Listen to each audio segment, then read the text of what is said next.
Part one, human evolution क्या है।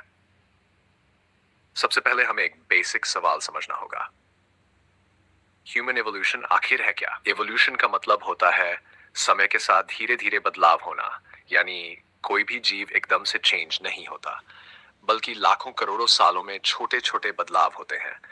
जैसे मान लो अगर किसी जगह पर बहुत ठंड है तो वहां रहने वाले जीव धीरे धीरे ऐसे बन जाते हैं जो ठंड सह सके। और अगर कहीं बहुत गर्मी है तो वहां के जीव अलग तरह से डेवलप होते हैं। इसी प्रोसेस को कहते हैं। अब जब हम ह्यूमन एवोल्यूशन कहते हैं तो इसका मतलब होता है इंसान का धीरे धीरे बदलकर आज जैसा बनना।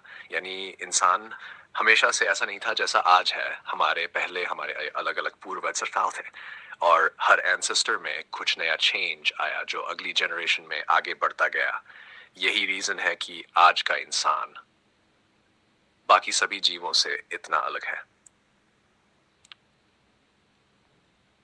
हमारे अंदर लाखों सालों का एवोल्यूशन छुपा हुआ है। तो सिंपल शब्दों में ह्यूमन एवोल्यूशन कुछ इंसान का धीरे धीरे बदल कर आज जैसा बनना। पार्ट टू, एंसेस्टर्स क्या होते हैं। अब हम एक बहुत इंपॉर्टेंट शब्द को समझेंगे, एंसेस्टर्स यानी पूर्वज। एंसेस्टर का मतलब होता है वो लोग या जीव जो हमसे पहले इस धरती पर मौजूद थे। जैसे आपके दादा परदादा, वो आपके एंसेस्टर्स हैं। ठीक उसी तरह इंसान के भी एंसेस्टर्स थे, लाइक डीप कॉन्सेप्ट। लेकिन यहाँ एक इंपॉर्टेंट बात समझनी है। ह्यूमन एंसेस्टर्स सिर्फ इंसान जैसे नहीं थे, बल्कि कई एंसेस्टर्स ऐसे थे जो आज के इंसान से बहुत अलग दिखते थे।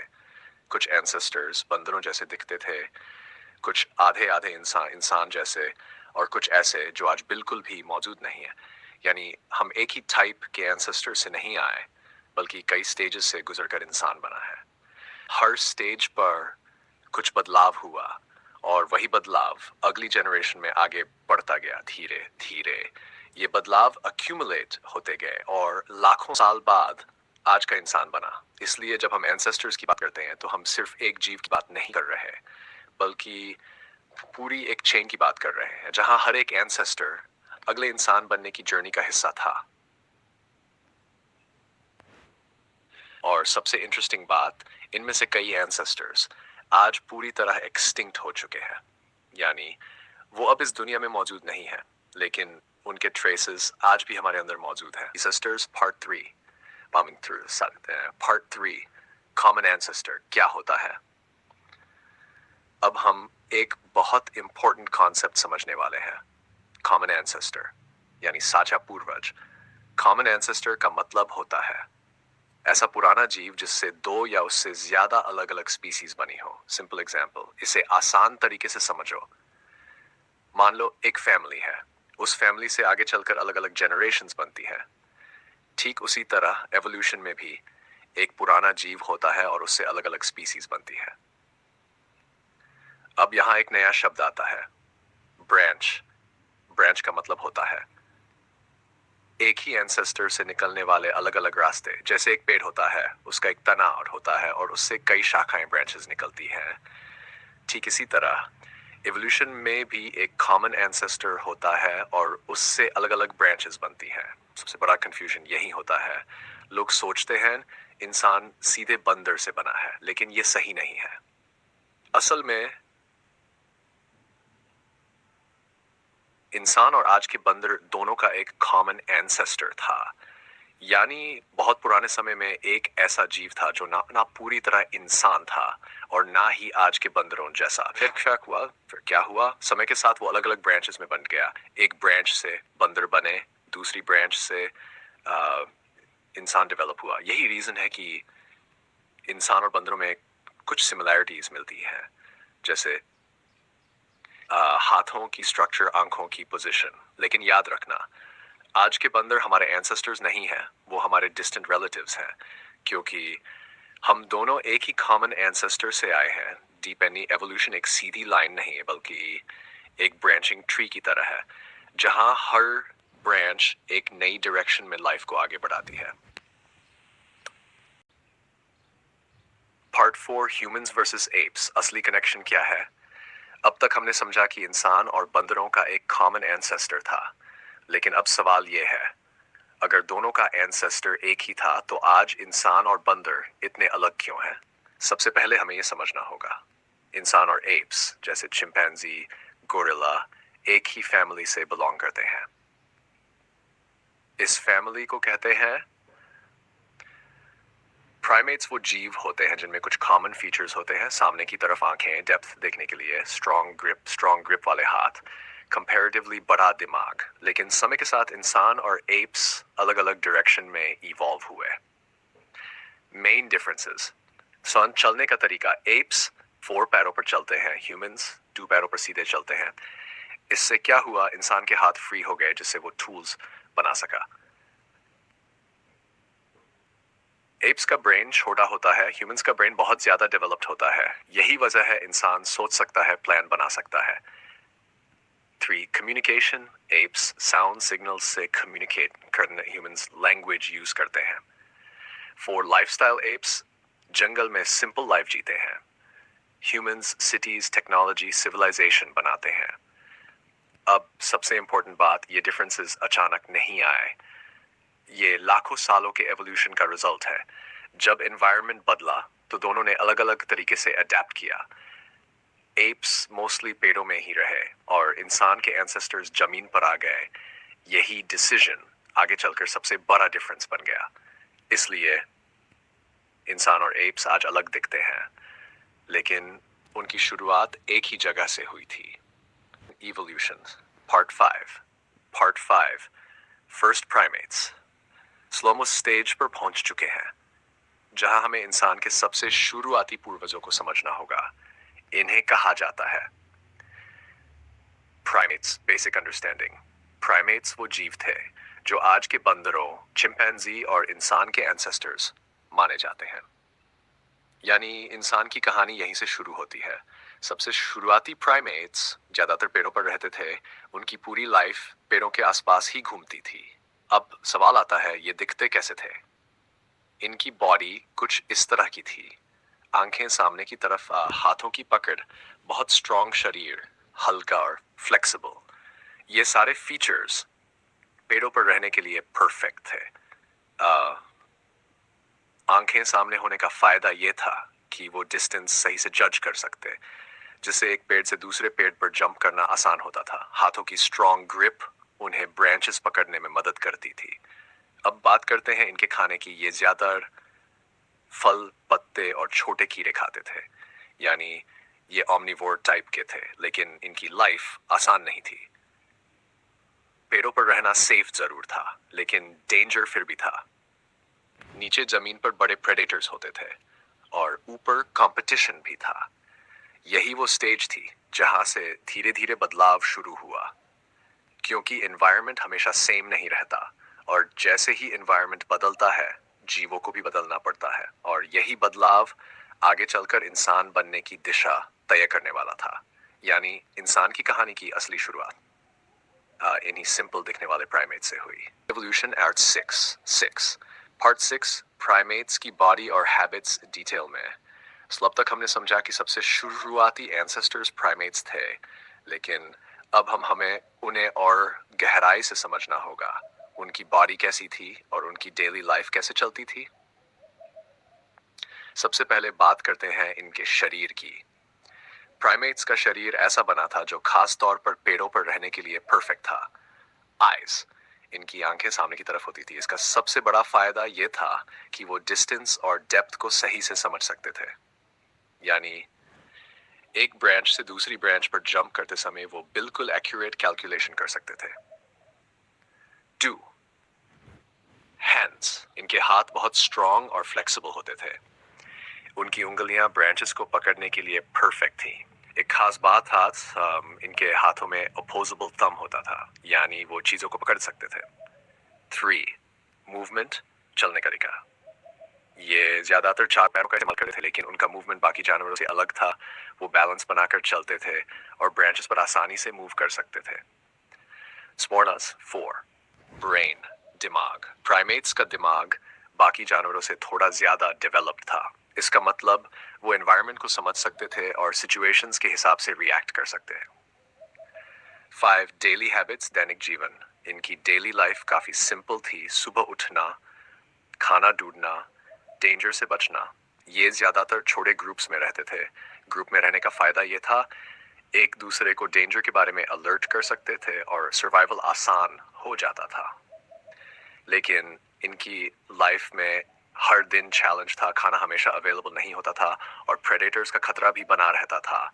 यही स्ट्रगल्स धीरे धीरे उनके बिहेवियर और बॉडी को बदलने लगी, क्योंकि जो ज़्यादा स्मार्ट और अडेप्टेबल था वही सरवाइव कर पाता था। और यही प्रोसेस आगे चलकर एवोल्यूशन को स्पीड देने वाला था।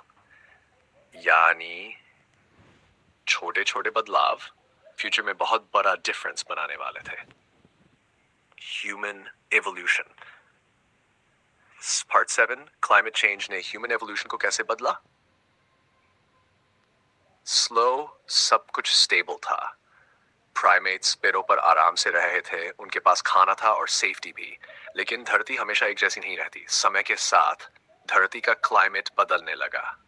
कुछ जगहों पर बारिश कम होने लगी, तापमान बढ़ने लगा और इसका सीधा असर पड़ा जंगलों पर। धीरे धीरे घने जंगल कम होने लगे, पेड़ सूखने लगे और उनकी जगह खुले मैदान बनने लगे। अब प्रॉब्लम ये थी, जो प्राइमेट्स पूरी तरह पेड़ों पर डिपेंड थे, उनके पास अब पेड़ ही कम हो गए।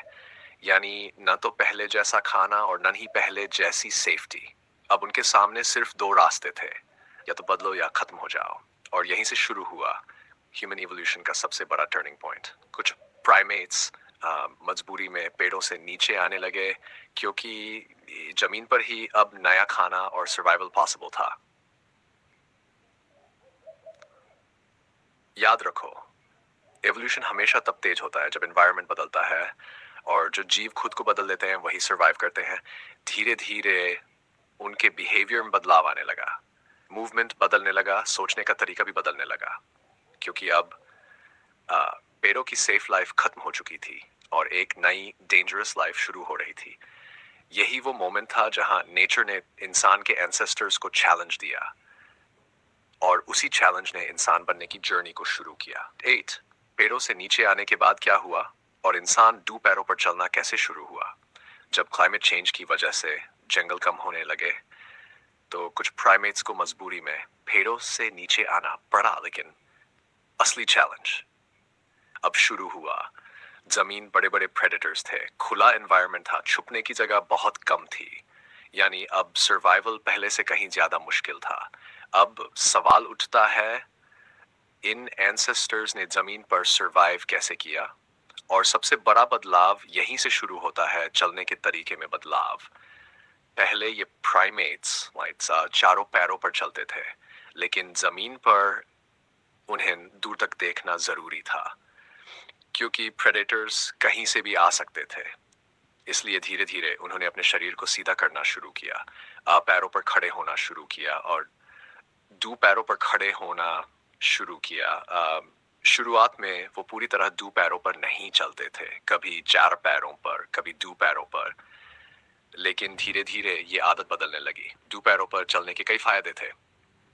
दूर तक देख सकते थे, हाथ फ्री हो गए, चीजें उठाना आसान हुआ।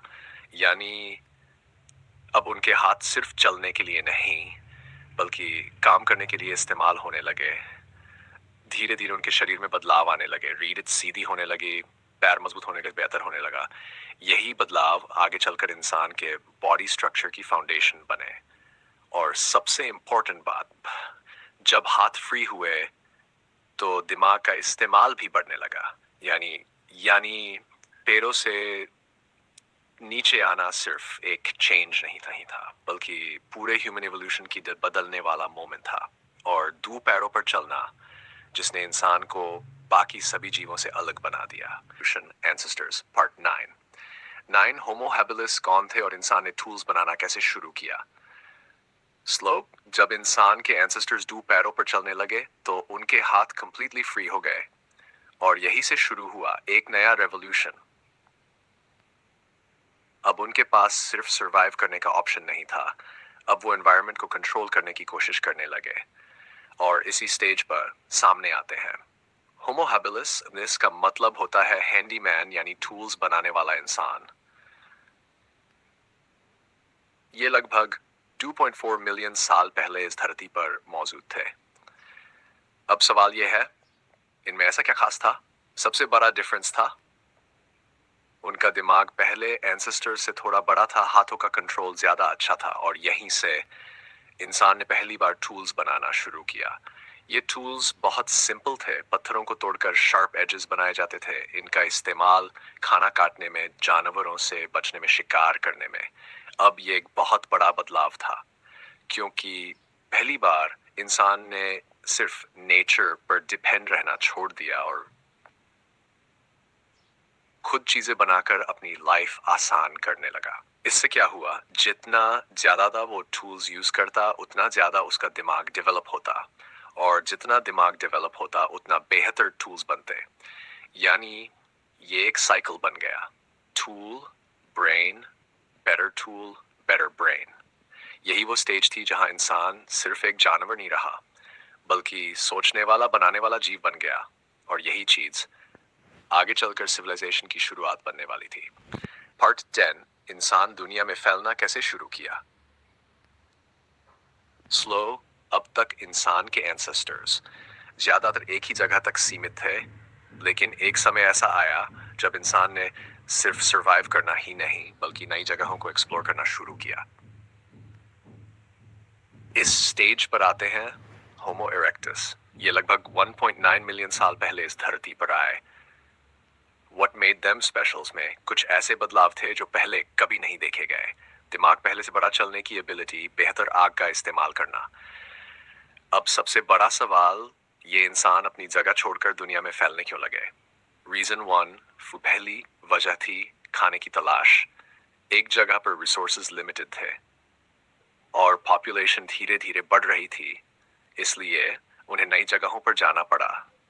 दूसरी वजह थी कहीं ज्यादा ठंड, कहीं ज्यादा गर्मी, तो सर्वाइवल के लिए उन्हें जगह बदलनी पड़ी।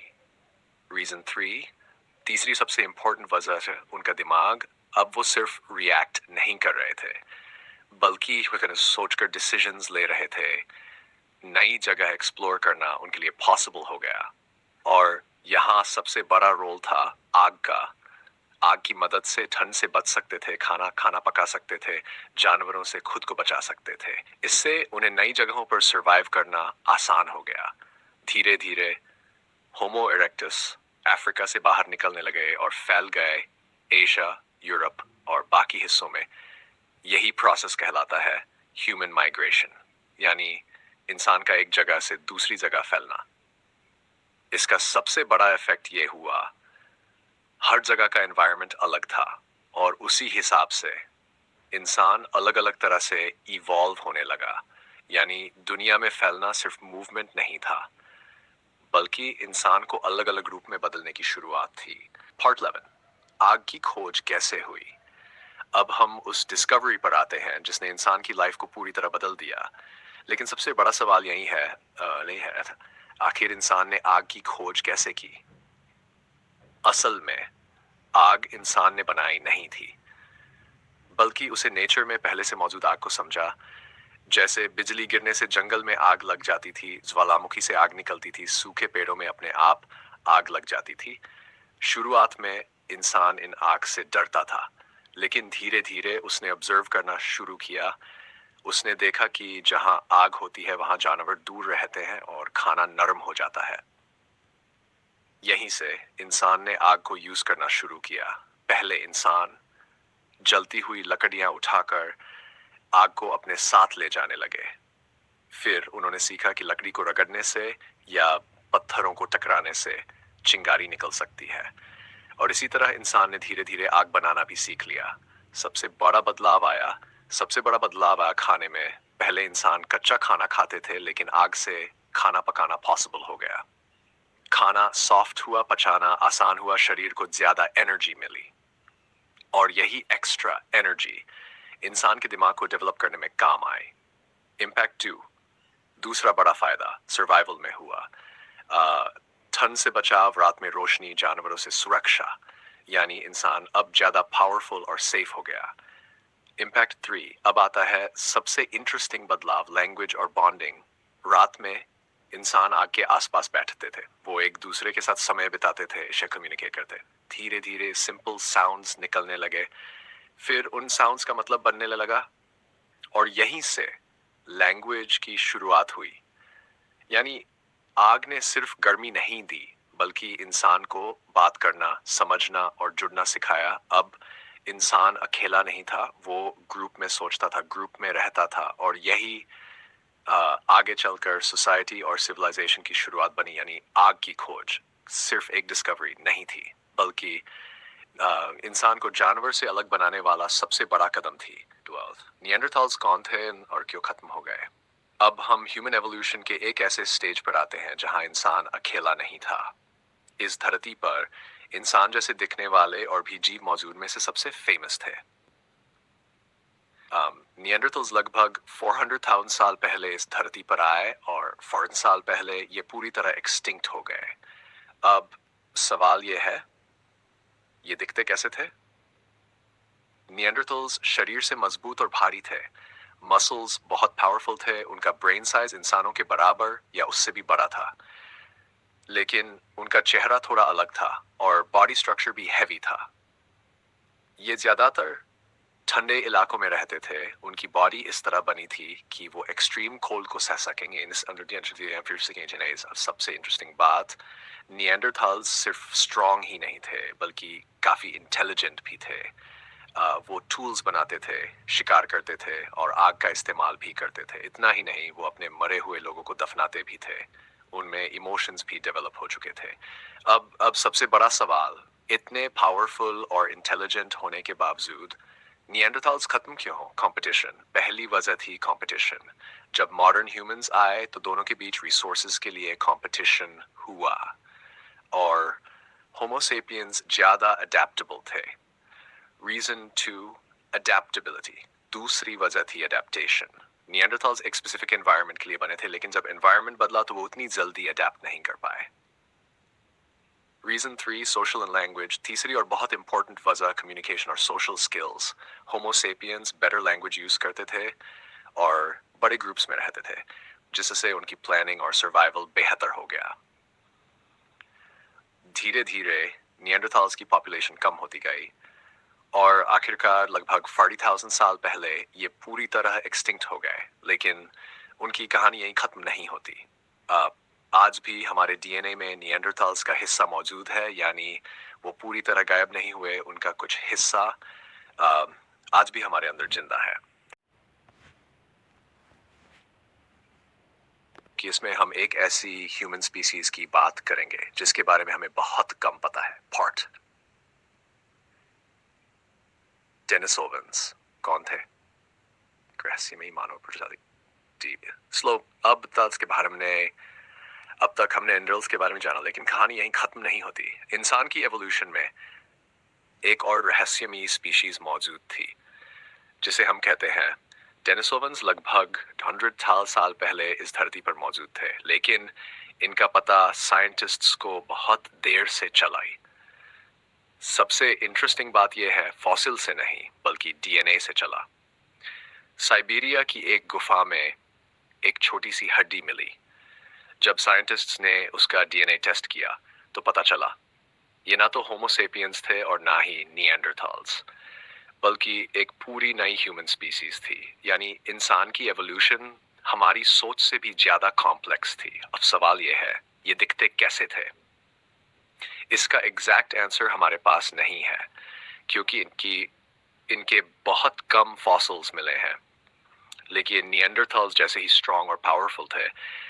डेनिसोवंस ज्यादातर एशिया के अलग अलग हिस्सों में रहते थे, जैसे साइबेरिया, तिब्बत और साउथ ईस्ट एशिया। अब सबसे शॉकिंग बात, डेनिसोवंस भले ही एक्सटिंक्ट हो गए, लेकिन उनका डीएनए आज भी कुछ इंसानों में मौजूद है। खासकर एशिया और ऑस्ट्रेलिया के कुछ लोगों में। अब सवाल यह है, ये भी क्यों खत्म हो गए? इसके एग्जैक्ट रीजंस क्लियर नहीं है, लेकिन माना जाता है कि कंपटीशन, क्लाइमेट चेंज, कम अडेप्टेबिलिटी, इन सब वजहों से ये धीरे धीरे एक्सटिंक्ट हो गए।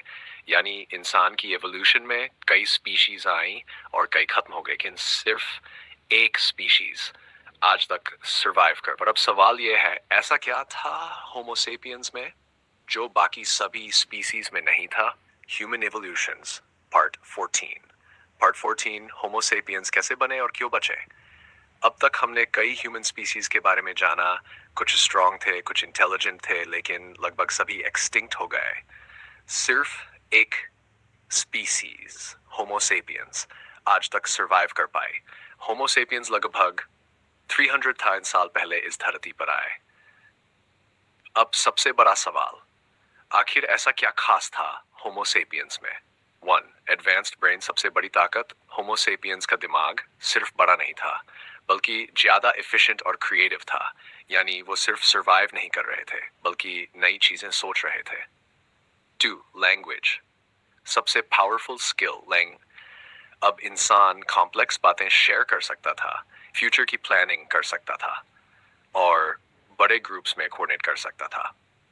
टीम वर्क, साथ मिलकर काम करना। होमोसेपियंस छोटे ग्रुप्स तक लिमिटेड नहीं थे, बल्कि सैकड़ों लोगों के साथ मिलकर काम कर सकते थे। यानी टीम वर्क उनका सबसे बड़ा वेपन बन गया। फोर्स फॉर इमेजिनेशन, कल्पना शक्ति। अब एक बहुत यूनिक चीज, इमेजिनेशंस, ऐसी चीजों पर बिलीव कर सकते थे जो एक्चुअली एग्जिस्ट नहीं करती, जैसे स्टोरीज, बिलीफ्स, सिंबल्स। और यही सोसाइटी बनाने की शुरुआत बनी। अब अगर कंपेयर करें निएंडरथाल्स और डेनिसोवंस, तो वो स्ट्रांग थे, इंटेलिजेंट भी थे, लेकिन उनमें ये एडवांस्ड सोशल स्किल्स नहीं थे। यही रीजन है जब कंपटीशन हुआ तो Homo sapiens better planning, better communication और बेटर टीम वर्क की वजह से आगे निकल गए। धीरे धीरे बाकी ह्यूमन स्पीशीज एक्सटिंक्ट हो गई और होमोसेपियंस पूरी धरती पर फैल गए। यानी इंसान की जीत सिर्फ ताकत की नहीं थी, बल्कि दिमाग, भाषा और एकता की जीत थी। और यहीं से मॉडर्न ह्यूमन सिविलाइजेशन की असली शुरुआत हुई। अगर पार्ट फिन, इंसान का दिमाग इतना इतना पावरफुल कैसे बना? स्लो, अब तक हमने समझा इंसान सरवाइव क्यों हुआ और बाकी स्पीसीज क्यों खत्म हो गई। लेकिन अब सबसे बड़ा सवाल, आखिर इंसान का दिमाग इतना पावरफुल कैसे बना? शुरुआत में इंसान का दिमाग इतना बड़ा या पावरफुल नहीं था, लेकिन लाखों सालों में धीरे धीरे इसमें बदलाव आते गए। Reason 1, food. सबसे पहली वजह थी खाना। जब इंसान ने आग की मदद से खाना पकाना शुरू किया तो खाना सॉफ्ट हुआ, जल्दी डाइजेस्ट होने लगा, ज्यादा एनर्जी मिलने लगी और यही एक्स्ट्रा एनर्जी दिमाग को ग्रो करने में काम आई। रीजन 2, दूसरी वजह हाथों का फ्री होना। जब इंसान दो पैर पर चलने लगा तो उसके हाथ काम करने के लिए फ्री हो गए। वो टूल्स बनाने लगा, चीजों को यूज करने लगा। इससे दिमाग को ज्यादा यूज करना पड़ा। तीसरी और बहुत इंपॉर्टेंट वजह, जब इंसान ग्रुप्स में रहने लगा तो कम्युनिकेशन बढ़ा, प्लानिंग जरूरी हुई, कोऑपरेशन बढ़ा और इससे दिमाग और ज्यादा डेवलप हुआ। रीजन 4, चौथी वजह, लैंग्वेज।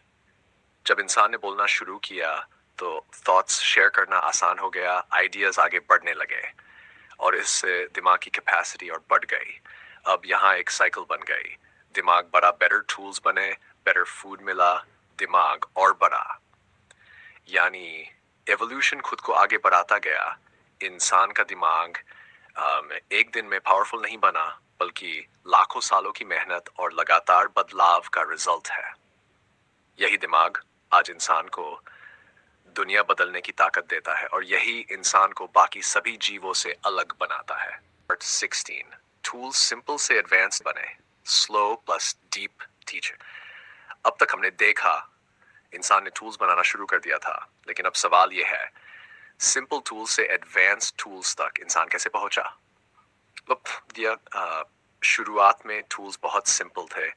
पत्थर को तोड़कर पत्थर पर एक शार्प एज बना लिया जाता था। इनका इस्तेमाल मांस काटने में, शिकार करने में, खुद को बचाने में होता था। लेकिन ये टूल्स परफेक्ट नहीं थे, जल्दी टूट जाते थे, हर काम के लिए यूजफुल नहीं थे। धीरे धीरे इंसान ने ऑब्जर्व करना शुरू किया।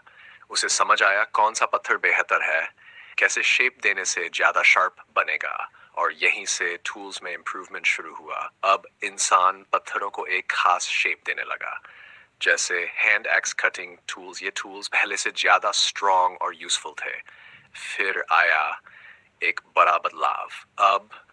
अब इंसान सिर्फ पत्थर ही नहीं बल्कि लकड़ी और हड्डियों का भी इस्तेमाल करने लगा। इससे टूल्स और भी एडवांस्ड हो गए। अब हर काम के लिए अलग टूल बनने लगा। शिकार के लिए अलग, काटने के लिए अलग, सुरक्षा के लिए अलग। यानी इंसान अब प्लानिंग करने लगा था। जितने टूल्स एडवांस्ड होते गए उतना ही इंसान का दिमाग भी डेवलप होता गया, क्योंकि टूल्स बनाने के लिए सोच, प्लानिंग और प्रैक्टिस चाहिए थी। फिर वही cycle, better brain, better tools, better survival, even better brain. यही प्रोसेस इंसान को एक सिंपल जीव से एक इंटेलिजेंट क्रिएटर बना रही थी। यानी टूल्स सिर्फ सर्वाइवल के लिए नहीं थे बल्कि इंसान की इंटेलिजेंस का प्रूफ आगे चलकर टेक्नोलॉजी और सिविलाइजेशन की नींव बने। Okay. पार्डियन ज़मीन इंसान ने रहना शलहोम कैसे शुरू किया। स्लो डीप इंसान, अब तक इंसान जंगलों में घूमता था। एक जगह टिककर नहीं रहता था, लेकिन हर दिन डेंजर का सामना करना पड़ता था। जानवरों का खतरा, बारिश, ठंड, गर्मी, रात में अंधेरा, यानी सर्वाइवल मुश्किल था। अब इंसान ने सोचना शुरू किया, क्या कोई ऐसी जगह हो सकती है जहां वो सेफ रह सके। और यहीं से शुरू हुआ शेल्टर बनाने का आइडिया। फिर सबसे पहले इंसान ने गुफाओं, केव्स का इस्तेमाल की। गुफाएं नेचुरली सेफ होती थी। बारिश से बचाव, ठंड से बचाव, जानवरों से सुरक्षा, यानी ये इंसान के पहले घर बने। अब जब आग का इस्तेमाल शुरू हुआ तो गुफाओं के अंदर रहना और भी सेफ हो गया, क्योंकि आग से रोशनी मिलती थी, जानवर दूर रहते थे। लेकिन हर जगह गुफाएं नहीं थी, तो इंसान ने खुद शेल्टर बनाना शुरू किया। वो पत्तों, लकड़ियों, हड्डियों का इस्तेमाल करके सिंपल घर बनाने लगे। अब यहाँ एक बड़ा बदलाव आया। इंसान सिर्फ रिएक्ट नहीं कर रहा था बल्कि पहले से प्लानिंग कर रहा था। कहाँ रहना है, कैसे बनाना है, कैसे सेफ रहना है। धीरे धीरे इंसान ग्रुप में रहने लगा। छोटे छोटे सेटलमेंट्स बनने लगे जहाँ लोग एक साथ रहते थे, काम बांटते थे। यानी सोसाइटी की शुरुआत यहीं से हुई।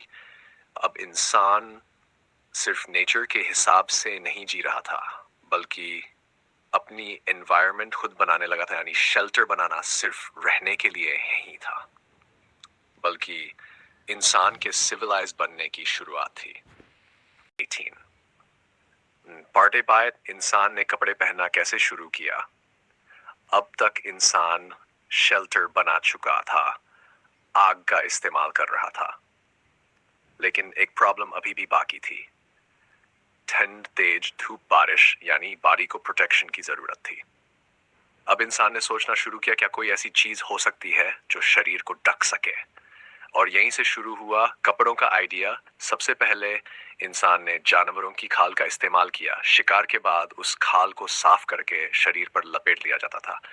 इससे ठंड से बचाव, छोटे हमलों से सुरक्षा। धीरे धीरे पत्तों, पेड़ों की छाल का इस्तेमाल भी करना शुरू किया। यानी अलग अलग जगह के हिसाब से अलग अलग मटेरियल्स यूज होने लगे। फिर आया एक बड़ा बदलाव। इंसान ने सुई जैसी चीजें बनाई और एनिमल स्किन को सिलना शुरू किया। अब कपड़े सिर्फ लपेटे नहीं जाते थे बल्कि प्रॉपर शेप में बनाए जाते थे। यहां से इंसान की क्रिएटिविटी और प्लानिंग दिखने लगी। वो सोचने लगा कौन सा कपड़ा बेहतर है, कैसे ज्यादा कंफर्टेबल बनाया जाए। अब एनवायरनमेंट का भी असर दिखने लगा। ठंडे इलाकों में मोटे कपड़े, इलाकों में हल्के, यानी इंसान खुद को ऐसे ढालने लगा। कपड़े पहनना कंफर्ट के लिए नहीं था बल्कि ये सर्वाइवल स्ट्रेटजी थी। यानी इंसान अब सिर्फ नेचर से लड़ नहीं रहा था बल्कि नेचर को समझकर खुद को उसके हिसाब से बदल रहा था। और यही इंसान को बाकी सभी जीवों से अलग बनाता है। 9 पार्ट 9 इंसान ने खेती कैसे शुरू की। अब तक इंसान शिकार करता था, जंगलों में घूमता था, एक जगह स्थिर नहीं रहता था। लेकिन इस लाइफस्टाइल में एक बड़ी प्रॉब्लम थी। खाना हमेशा फिक्स नहीं होता था, कभी मिलता था, कभी नहीं, हर दिन स्ट्रगल करना पड़ता था। अब इंसान ने सोचना शुरू किया, क्या कोई ऐसा तरीका हो सकता है जिससे खाना हमेशा अवेलेबल रहे? और यहीं से एक नया आइडिया पैदा हुआ, खेती, एग्रीगेट पॉइंट। शुरुआत में इंसान ने ऑब्जर्व किया कि अगर बीज जमीन पर गिरते हैं तो कुछ समय बाद पौधे उगते हैं, यानी नेचर खुद फूड बना सकती है। रियलाइजेशन, फिर इंसान ने सोचा अगर हम खुद बीज बोएं तो हम अपना खाना खुद उगा सकते हैं, और यही खेती की शुरुआत थी। धीरे धीरे इंसान ने जमीन साफ करना शुरू किया, बीज बोना शुरू किया और फसल उगने का इंतजार करने लगा। अब यहाँ सबसे बड़ा बदलाव आया, इंसान अब घूमना बंद करने लगा और एक ही जगह पर रहने लगा, यानी परमानेंट सेटलमेंट्स बनने लगे। सॉफ्ट स्टार्ट, अब लोग ग्रुप में रहने लगे, काम बांटने लगे। कोई खेती करता था, कोई टूल्स बनाता था, कोई सुरक्षा करता था, यानी सोसाइटी का स्ट्रक्चर बनने लगा। इसी के साथ इंसान ने जानवरों को पालना भी शुरू किया, जैसे बकरी, गाय, कुत्ते से दूध, मांस और काम में मदद मिलने लगी। खेती सिर्फ फूड का तरीका नहीं था, बल्कि इंसान की पूरी लाइफस्टाइल बदलने वाली डिस्कवरी थी। यानी इंसान अब सिर्फ नेचर पर डिपेंड नहीं था, बल्कि नेचर को कंट्रोल करना शुरू कर चुका था। और यहीं से सिविलाइजेशन की असली शुरुआत हुई। Evolution, एंस्टर्स, part 20। सिविलाइजेशन कैसे बनी, गांव से शहर तक। अब तक इंसान खेती करना सीख चुका था, एक जगह रहने लगा था। अब एक नया बदलाव शुरू हुआ, लेकिन जब जब इंसान एक जगह रहने लगा तो छोटे छोटे ग्रुप्स बनने लगे। ये ग्रुप्स गांव, विलेजेस में बदल गए। गांव में लोग मिलकर रहते थे, काम बांटते थे, जैसे कोई खेती करता, कोई टूल्स बनाता, कोई सुरक्षा करता, यानी हर इंसान का एक रोल तय होने लगा। अब अब एक नई जरूरत पैदा हुई रूल्स की, क्योंकि इतने सारे लोग साथ रह रहे थे तो झगड़े भी होते थे, फैसले लेने पड़ते थे, और यहीं से रूल्स और लॉज की शुरुआत हुई। धीरे धीरे गांव बड़े होते गए और शहर्स बनने लगे, जहां ज्यादा लोग रहते थे, ज्यादा काम होते थे। अब एक और बड़ा बदलाव आया, लोग चीजों का आदान प्रदान करने लगे, यानी ट्रेड, व्यापार शुरू हुआ। कोई अनाज देता था, कोई टूल्स देता था, और धीरे धीरे मनी सिस्टम भी शुरू हो गया। अब इंसान सिर्फ सरवाइव नहीं कर रहा था, बल्कि इसको आगे बढ़ा था। राइटिंग सिस्टम शुरू हुआ, हिस्ट्री रिकॉर्ड होने लगी। यहीं सिविलाइजेशन, सभ्यता की शुरुआत हुई, यानी ऑर्गेनाइज्ड सोसाइटी, रूल्स, कल्चर, सब कुछ डेवलप होने लगा। सिविलाइजेशन अचानक नहीं बनी, बल्कि हजारों सालों की मेहनत और छोटे छोटे बदलावों का रिजल्ट थी। यानी इंसान अब सिर्फ एक जीव नहीं था, बल्कि एक समाज बनाने वाला, सोचने वाला और आगे बढ़ने वाला जीव बन चुका था। और यही मॉडर्न वर्ल्ड की फाउंडेशन बनी। पार्ट 2। बर्टियन, इंसान की सोच कैसे इवॉल्व हुई। Slow deep teacher tone. अब तक हमने देखा इंसान की बॉडी बदली, टूल्स बने, सोसाइटी बनी, लेकिन सबसे बड़ा बदलाव अभी बाकी था।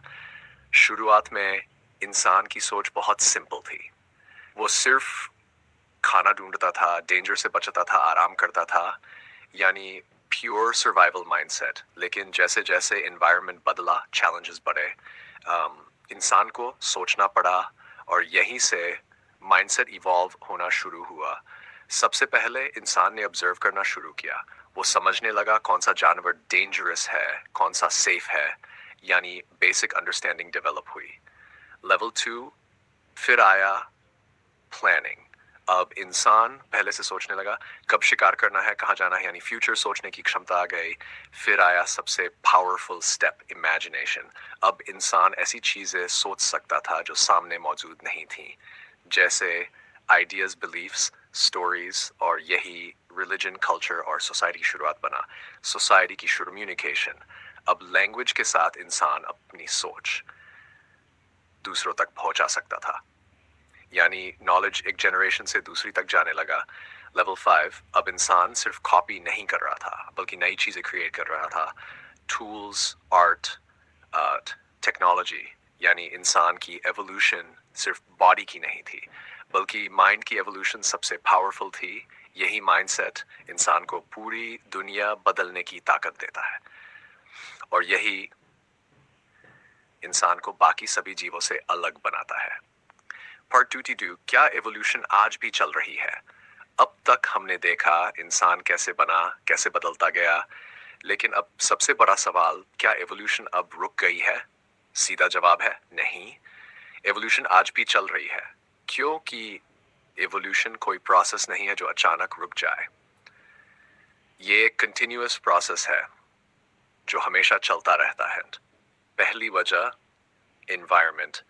आज भी क्लाइमेट चेंज हो रहा है, नई डिजीजेस आ रही हैं, तो इंसान को आज भी अडेप्ट करना पड़ता है। दूसरी वजह, इंसान मशीन्स यूज करता है, इंटरनेट यूज करता है, इससे हमारी लाइफ और सोच दोनों बदल रही है। आज भी इंसान की बॉडी में छोटे छोटे बदलाव हो रहे हैं, जैसे कुछ लोगों में डिजीज रेजिस्टेंस ज्यादा है, यानी जेनेटिक्स अभी भी चेंज हो रही है। लेकिन एक बड़ा फर्क है, पहले एवोल्यूशन नेचुरल था, अब इंसान खुद अपनी लाइफ को कंट्रोल कर रहा है। मेडिसिन, टेक्नोलॉजी, साइंस, इन सब ने नेचुरल सिलेक्शन को स्लो कर दिया है, यानी अब इंसान सिर्फ एनवायरनमेंट से नहीं बदल रहा, बल्कि खुद अपने एवोल्यूशन को शेप दे रहा है। और यही रीजन है फ्यूचर में इंसान कैसा होगा फिक्स नहीं है, वो टेक्नोलॉजी और डिसीजंस पर डिपेंड करेगा। यानी एवोल्यूशन अभी खत्म नहीं हुई, बल्कि अब ये हमारे कंट्रोल में आ रही है, और यही इंसान की सबसे बड़ी ताकत और सबसे बड़ी जिम्मेदारी है। क्या ह्यूमन एवोल्यूशन, पार्ट 3, भविष्य में इंसान कैसा होगा? Slow deep teacher tone. अब तक हमने देखा इंसान कैसे बना, कैसे बदलता गया, लेकिन अब सवाल है आगे क्या होगा? क्या फ्यूचर में भी इंसान बदलेगा, या अब एवोल्यूशन रुक जाएगी, या अब इंसान आगे भी बदलेगा? रीजन 1, क्योंकि एनवायरनमेंट लगातार बदल रहा है, क्लाइमेट चेंज, नई प्रॉब्लम्स, इन सब के कारण इंसान को अडेप्ट करना पड़ेगा। Reason 2, brain and technology. लेकिन अब सबसे बड़ा फैक्टर है, आज इंसान कंप्यूटर्स यूज करता है, मोबाइल यूज करता है, मशीन्स डिपेंड है, तो फ्यूचर में इंसान का ब्रेन और ज्यादा स्मार्ट लेकिन फिजिकली कम एक्टिव हो सकता है। कुछ पॉसिबल चेंजेस आई स्क्रीन यूज की वजह से बदल सकती है, बॉडी स्लिम या कमजोर हो सकती है, ब्रेन और ज्यादा पावरफुल हो सकता है।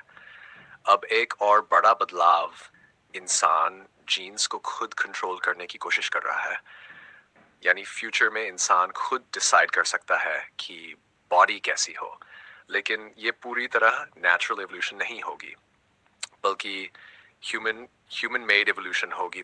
एंड और अगर बहुत आगे की बात करें तो इंसान दूसरे प्लैनेट्स पर जा सकता है, मशीन्स के साथ जुड़ सकता है, यानी इंसान की फॉर्म भी बदल सकती है। लेकिन एक बात हमेशा सेम रहेगी, इंसान हमेशा इवॉल्व करता रहेगा, यानी इवोल्यूशन की कहानी अभी खत्म नहीं हुई, बल्कि सबसे इंटरेस्टिंग पार्ट अभी बाकी है। और शायद फ्यूचर का इंसान आज के इंसान से उतना ही अलग होगा जितना जितना आज का इंसान अपने पुराने एंसेस्टर से है।